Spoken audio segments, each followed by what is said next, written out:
Bonjour à tous et bienvenue dans cette vidéo qui analysera l'affirmation récurrente faite par les athées ou certains croyants individualistes selon laquelle la religion serait le principal vecteur de guerre dans l'histoire ou qu'elle serait nécessairement une cause de guerre en général.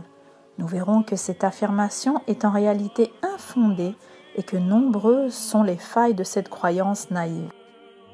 Commençons déjà par clarifier une chose. Oui, il est vrai que la religion peut autoriser la guerre dans certaines conditions, comme le christianisme avec le concept de guerre juste. Mais c'est aussi le cas des sociétés séculières ou sociétés laïques, si vous préférez, et sur la base de raisons souvent similaires aux religieux. À moins de partir du principe que toute guerre est illégitime, il serait contradictoire de condamner toute guerre commise par des religions. Nous verrons en effet que celle-ci n'était pas motivée par des raisons essentiellement religieuses. Il serait aussi difficile de définir au cas par cas quelle guerre respecte ou non les conditions de la doctrine concernée. Il est déjà donc très discutable que les guerres faites au nom du religieux soient cohérentes avec ce que la religion enseigne. Pour exemple, la Bible enseigne en Matthieu chapitre 5 verset 9 « Heureux ceux qui procurent la paix, car ils seront appelés fils de Dieu. » En Romains chapitre 12 verset 18 « S'il est possible autant que cela dépend de vous, soyez en paix avec tous les hommes. » En Jacques chapitre 3 verset 18 « Le fruit de la justice est semé dans la paix par ceux qui recherchent la paix. » Et enfin en 1 Jean chapitre 4 verset 7 à 8 « Bien-aimés, aimons-nous les uns les autres, car l'amour est de Dieu, et quiconque aime est né de Dieu et connaît Dieu. Celui qui n'aime pas n'a pas connu Dieu, car Dieu est amour. » Fin de citation. Mais même en admettant le postulat de cette accusation qui sous-entend que toute guerre est illégitime et que les guerres commises au nom du religieux sont représentatives des doctrines religieuses, on ne peut arriver à la conclusion que la religion serait le principal vecteur de guerre dans l'histoire, car c'est complètement faux. Matthew White, recueillant énormément de travaux d'historiens, publiait en 2011 le grand livre des choses horribles. Ce livre regroupait les plus grandes atrocités commises par les hommes dans l'histoire, non seulement à travers les guerres, mais également les répressions ou l'esclavagisme. En sélectionnant les pires avec un seuil d'environ 300 000 morts, on arrivait à un total d'environ 450 millions de victimes dans toute l'histoire et dans le monde entier. Si on en croit les estimations choisies, les morts infligées pour des raisons avant tout religieuses constituaient environ 10% du total, voire 15% si on ne compte que les guerres à proprement parler. C'est donc 85 à 90% des morts infligées pour des raisons différentes du religieux, ce qui démontre que la religion est loin d'être la première cause des conflits dans le monde.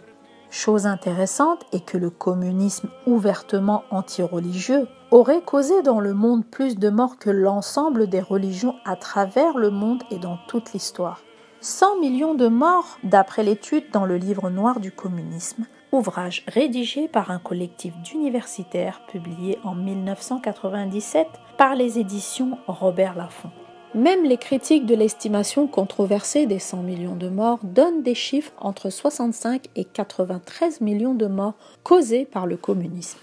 D'autres exemples de pertes humaines causées par des guerres politiques, la Première Guerre mondiale, dont le bilan s'élève à environ 15 millions de morts. Plus tard, la Seconde Guerre mondiale constituera le conflit armé le plus vaste que l'humanité ait connu, mobilisant plus de 100 millions de combattants de 61 nations et tuant environ 66 millions de personnes, dont une majorité de civils. Ensuite, la guerre de Corée, qui n'a rien de religieux, fera 3 millions de morts environ. Puis par la suite, la guerre du Vietnam, qui n'a rien de religieux non plus, fera 4,2 millions de morts. Plus tard, le génocide du Rwanda en 1994, vous vous en rappelez ? Pour rappel, suite à des années de tensions, le peuple Hutus décida de s'attaquer au peuple Tutsi. L'origine du conflit provient seulement d'une différence ethnique. Le Rwanda a vu une de ses populations entièrement se faire décimer, entre 500 000 et 1 million de morts. Ces quelques exemples ne sont-ils pas suffisants pour abandonner le préjugé selon lequel il n'y aurait pas de guerre sans religion ? Pour rappel, les principales croisades opposant chrétiens et musulmans, dont le but était de délivrer les chrétiens d'Orient en Terre Sainte, ne constituèrent qu'autour de 3 millions de morts, soit seulement 1% de la totalité des guerres dans l'histoire. Pour mémoire, les croisés luttaient péniblement pour refouler l'envahisseur afin de délivrer les chrétiens d'Orient des persécutions. Seulement 1% de la totalité des guerres dans le monde. Et pourtant, ce sont sûrement les croisades qui ressortent le plus quand on veut parler des guerres religieuses. Matthew White classait parmi les plus grandes guerres de religion celles qui avaient un élément essentiellement religieux en leur fondement. Parmi elles étaient citées les croisades, la croisade des Albigeois, la révolte du Mahdi, de Taiping et d'autres. Mais aucune n'est indiscutable car il est difficile de dire que tous ces conflits étaient uniquement religieux. Par exemple, on sait que pendant la guerre de 30 ans, qui a priori opposait protestants et catholiques, s'opposaient également des catholiques entre eux, parfois même alliés à d'autres protestants. C'était donc généralement bien plus complexe qu'une simple opposition théologique et religieuse. C'est ce qu'écrit William Cavanaugh dans son livre intitulé « Le mythe de la violence religieuse ». Il y critique le mythe récurrent selon lequel la religion serait une structure distincte qui à elle seule créerait la guerre et la violence par opposition aux idéologies et sociétés dites séculières ou laïques, ce qui légitimerait ces dernières. Il discute plusieurs affirmations du mythe utilisées dans les guerres de religion entre catholiques et protestants en Europe. Une première dit que les guerres menées par les religieux consistaient uniquement en des oppositions sur la base de différences religieuses. Une autre que la première cause des guerres était la religion par opposition aux causes économiques, politiques et sociales. Une troisième suppose qu'on peut dissocier le religieux des autres causes comme si elles étaient analysables en dehors des autres facteurs. Et une dernière suggère que la sécularisation ou laïcisation des États modernes avait permis de réduire les guerres. Mais Cavanaugh ne manque pas d'exposer de nombreux contre-exemples à ces suggestions.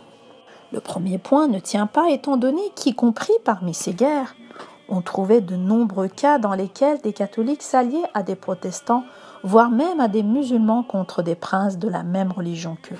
Les religieux étaient loin d'entrer dans des conflits uniquement interreligieux comme le voudrait le mythe, ce qui pousse à prendre en compte d'autres critères. Le second point est aussi difficile à démontrer, étant donné que ne relever que l'aspect religieux des guerres en question serait omettre de nombreux facteurs tout aussi pertinents. Le troisième est quant à lui fragilisé par le fait que la religion n'a pas toujours été séparée des structures sociales ou politiques, et qu'il serait anachronique de les traiter comme des causes dissociées dans la plupart des cas. Le dernier est aussi contredit par les données historiques qui montrent que la naissance des États modernes était au contraire une cause significative de conflits. Mais cette vidéo ne saurait montrer tous les arguments que donne ce livre, que nous vous invitons à consulter. Il est un bon support pour comprendre la naissance de ce mythe, ainsi que ses intérêts qui, par un stéréotype occidental, a permis de légitimer le règne de la société séculière ou laïque, sa propre violence et son rejet des sociétés dites religieuses. Rien qu'en prenant l'exemple de la France, peut-on sérieusement penser que la perte d'importance de l'Église et le renvoi du religieux à la sphère privée a permis d'arrêter les guerres ? Il est assez ironique que ce mythe se soit répété en France, car ni la Révolution, ni la fondation d'une république laïque n'a permis d'arrêter les guerres et de nombreuses s'en sont au contraire suivies, et pas des moindres. La violence est simplement vue légitimée par un nouveau pouvoir en place, mais qui, sur ce plan, est loin d'être à envier par les sociétés religieuses qui, même si des abus ont dû exister, prônent dans leur enseignement la non-violence et l'amour du prochain, comme pour le christianisme par exemple. En 2014, l'Institut pour l'économie et la paix publiait un rapport sur les liens statistiques entre la présence de religion et la paix dans le monde. Sur 35 conflits armés en 2013, seuls 14% pouvaient être considérés comme ayant une cause spécifiquement religieuse, à savoir l'établissement d'un État islamique. Le rapport montrait que la présence de croyances religieuses n'était pas significativement corrélée avec des conflits militaires ou les hostilités sociales.